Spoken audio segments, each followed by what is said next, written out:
Hello guys, എല്ലാവർക്കും ഒരു പുതിയ വീഡിയോയിലോട്ട് സ്വാഗതം. ഈ ഒരു വീഡിയോ എന്ന് പറയുന്നത് നമ്മൾ വർക്കല ഒരു കല്യാണത്തിന് പോയതിൻ്റെ കുറച്ച് വിശേഷങ്ങളാണ്. ഇത് എടുത്തത് കഴിഞ്ഞ സൺഡേ ആണ്, പക്ഷെ അപ്ലോഡ് ചെയ്യാൻ ഇച്ചിരി വൈകി. കാരണം എനിക്ക് ചെറിയ തൊണ്ടവേദനയും പനിയും ഒക്കെ ആയിരുന്നു. ഇപ്പോഴും എൻ്റെ സൗണ്ടിന് ചെറിയൊരു മാറ്റം ഉണ്ടെങ്കിലും ഞാൻ ഓക്കെ ആണേ. അങ്ങനെ നമ്മളെല്ലാവരും നല്ലപോലെ റെഡി ആയിട്ട് നമ്മളിതാ രാവിലെ ഒരു 10 മണി ആയപ്പോൾ തന്നെ നമ്മൾ വീട്ടിൽ നിന്ന് ഇറങ്ങി. സൺഡേ ആയതുകൊണ്ട് തന്നെ അത്യാവശ്യം നല്ല രീതിയിൽ റോഡിൽ നല്ല തിരക്കുണ്ടായിരുന്നു. നമ്മൾ ഇറങ്ങിയ ആ ഒരു 10 മണി ടൈമിലും നല്ല ട്രാഫിക്കും ബ്ലോക്കും ആയിരുന്നു. അതുകൊണ്ട് തന്നെ നമ്മൾ മെയിൻ റോഡ് വഴി പോവാതെ നോർമലായിട്ടുള്ള ഓഫ് റോഡാണ് പോയത്. പോകുന്ന വഴിയിൽ വണ്ടിയുടെ ടയറിൻ്റെ കാറ്റും പെട്രോളും ഒക്കെ അടിച്ചിട്ടാണ് നമ്മൾ പോകുന്നത്. അത്യാവശ്യം നല്ല ഡിസ്റ്റൻസ് ഉണ്ട് വർക്കലയിലോട്ട്, നമ്മളെ ട്രിവാൻഡ്രത്ത് നിന്ന്. വർക്കല പോകുന്നതിൻ്റെ ഉദ്ദേശം കല്യാണം മാത്രമല്ല, നമുക്ക് കുറച്ചൊക്കെ അവിടേക്ക് ഒന്ന് കറങ്ങാനും കൂടെ വേണ്ടിയിട്ടും കൂടെയാണ് നമ്മൾ പോകുന്നത്. പക്ഷേ ഈ വീഡിയോയുടെ അവസാനം കാണുമ്പോൾ നിങ്ങൾക്ക് മനസ്സിലാവും എന്താണ് സത്യാവസ്ഥ എന്നുള്ളത്. ഓഫ് റോഡ് വഴി പോകുന്നതുകൊണ്ട് തന്നെ നമ്മൾ ബീച്ചിൻ്റെ അടുത്തൂടെ ഒക്കെയാണ് പോകുന്നത്. നല്ല രീതിയിൽ തന്നെ കാണാനും പറ്റും. അപ്പോൾ കാഴ്ചകളൊക്കെ കണ്ടിട്ട് കുറച്ച് നേരത്തേക്ക് റെസ്റ്റ് എടുക്കുകയാണ്. കുറച്ച് തലവേദനയൊക്കെ ഉണ്ടായത് കൊണ്ട് നമ്മളൊക്കെ ഇച്ചിരി നേരത്തേക്ക് ഒന്ന് ഉറങ്ങിയൊക്കെ എണീറ്റേ.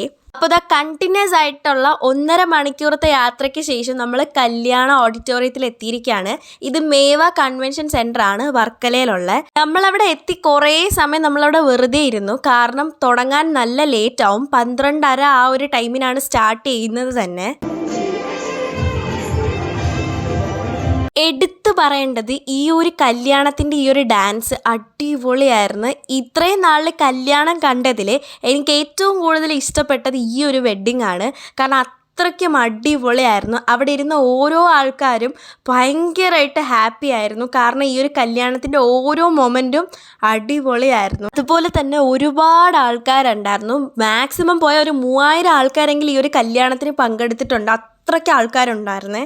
അതുപോലെ തന്നെ ഇത്രയും ആൾക്കാരുള്ളതുകൊണ്ട് തന്നെ കഴിക്കുന്ന സ്ഥലത്തും ഭയങ്കര ആളായതുകൊണ്ട് നമ്മൾ അവിടെ നിന്ന് ഫുഡ് കഴിച്ചില്ല. പകരം നമ്മൾ പുറത്തുനിന്ന് കഴിക്കാമെന്ന് വിചാരിച്ചേ. പിന്നെ നമ്മൾ അവിടെ നിന്ന് കുറച്ച് നല്ല നല്ല ഫോട്ടോസൊക്കെ ഞാനും അമ്മയും അച്ഛനും കൂടെയൊക്കെ ചേർന്ന് എടുത്തേ. നല്ല രീതിയിൽ കുറേ ഫോട്ടോസൊക്കെ കിട്ടി. അങ്ങനെ അതൊക്കെ എടുത്ത് നടന്ന് വന്നപ്പോഴാണ് ഒരു കാറിനകത്ത് ഈ ഒരു പട്ടിക്കുട്ടീനെ അടച്ചിട്ടേക്കുന്നത് കണ്ടതേ.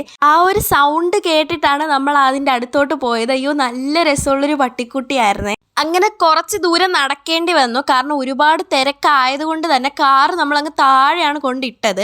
അങ്ങനെ നമ്മൾ വണ്ടിയിൽ കയറിയിട്ട് ഇനി നമ്മൾ ഫുഡ് കഴിക്കാനാണ് പോകുന്നത്. നല്ല രീതിയിൽ വിശന്നലഞ്ഞിരിക്കുമായിരുന്നു നമ്മൾ ആ ടൈമിൽ. ഇനി അടുത്ത പരിപാടി എന്ന് പറഞ്ഞാൽ എങ്ങനെയെങ്കിലും നമുക്ക് നല്ലൊരു റെസ്റ്റോറൻറ്റ് കണ്ടെത്തിയിട്ട് അവിടെ നിന്ന് ഫുഡ് കഴിക്കണം.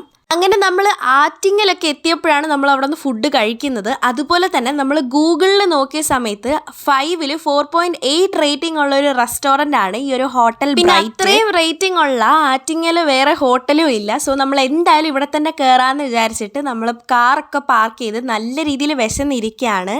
അങ്ങനെ നമ്മൾ ചെന്നിട്ട് നമ്മൾ നേരെ ആദ്യമേ പറഞ്ഞത് നമുക്ക് നല്ല ചൂടായിട്ടൊരു സൂപ്പാണ് പറഞ്ഞത്.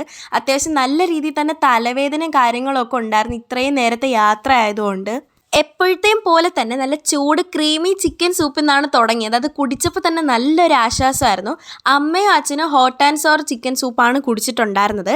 പിന്നെ നല്ലൊരു കിഡിലൻ സ്റ്റാർട്ടർ എന്നാണ് നമ്മൾ തുടങ്ങിയത്. ഈ ഒരു സ്റ്റാർട്ടർ നമ്മൾ ആദ്യമായിട്ടാണ് കഴിക്കുന്നെങ്കിലും നല്ല കിഡിലൻ സാധനമായിരുന്നു. ഇത് ബാസ ഫിഷിൻ്റെ ഫിഷ് ഫിംഗേഴ്സ് ആണ്.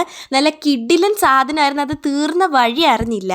ഈ ഒരു സാധനം നമുക്ക് റെക്കമെൻഡ് ചെയ്തത് നമുക്ക് ഫുഡ് സെർവ് ചെയ്യാൻ വന്നൊരു ചേട്ടനാണ്. നല്ല അടിപൊളി സാധനമാണ്. നിങ്ങൾ അവിടെ പോവുകയാണെങ്കിൽ അവരുടെ ഈ ഒരു ഫിഷ് ഫിംഗേഴ്സ് എന്തായാലും ട്രൈ ചെയ്ത് നോക്കാൻ മറക്കല്ലേ. പിന്നെ നമ്മളെല്ലാവരും ഊണാണ് പറഞ്ഞത്. കാരണം നല്ല രീതിയിൽ വിശന്നിരിക്കുമായിരുന്നു. 13 ഐറ്റം കറികളും പായസവും കൂട്ടിയിട്ടുള്ള നല്ല കിടിലൻ ഊണാണ് ഞങ്ങൾ കഴിച്ചത്. നിങ്ങൾ എന്തായാലും ഈ റൂട്ട് പോവുകയാണെങ്കിൽ ഇവിടെ കയറുവാണെങ്കിൽ ഇവരുടെ ഊൺ എന്തായാലും വാങ്ങി നോക്കണം. പിന്നെ നമ്മൾ അവിടെ നിന്ന് ഞണ്ട് റോസ്റ്റ് മേടിച്ചിട്ടുണ്ടായിരുന്നു. കിടിലനായിരുന്നു. അതുപോലെ തന്നെ പ്രോൺസ് ഫ്രൈയും പിന്നെ അതുപോലെ തന്നെ നെയ്മീൻ പാൽക്കറി മേടിച്ചിട്ടുണ്ടായിരുന്നു. ഇവരുടെ ഊണ് കഴിച്ച സമയത്ത് നമ്മൾ വീട്ടിൽ നിന്ന് ഫുഡ് കഴിക്കുന്ന അതുപോലെ തന്നെ ഓണം പ്രമാണിച്ച് ഇവർക്ക് 31 കറികൾ കൂട്ടിയിട്ട് നല്ല കിടിലൻ സദ്യ അവൈലബിൾ ആയിട്ടുണ്ട്. സോ നിങ്ങൾ ഈ റൂട്ട് പോവുകയാണെങ്കിൽ എന്തായാലും ട്രൈ ചെയ്ത് നോക്കുക. കൂടെ തന്നെ നമ്മൾ ആവോലി പൊള്ളിച്ചത് മേടിച്ചിട്ടുണ്ടായിരുന്നു. നല്ല കിടിലൻ ടേസ്റ്റ് ആണ്.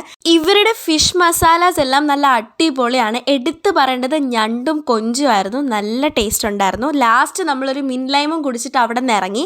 നല്ല ആംബിയൻസ് ഉള്ള നല്ലൊരു റേറ്റിംഗ് ഉള്ള ഒരു റെസ്റ്റോറൻ്റ് ആണ്.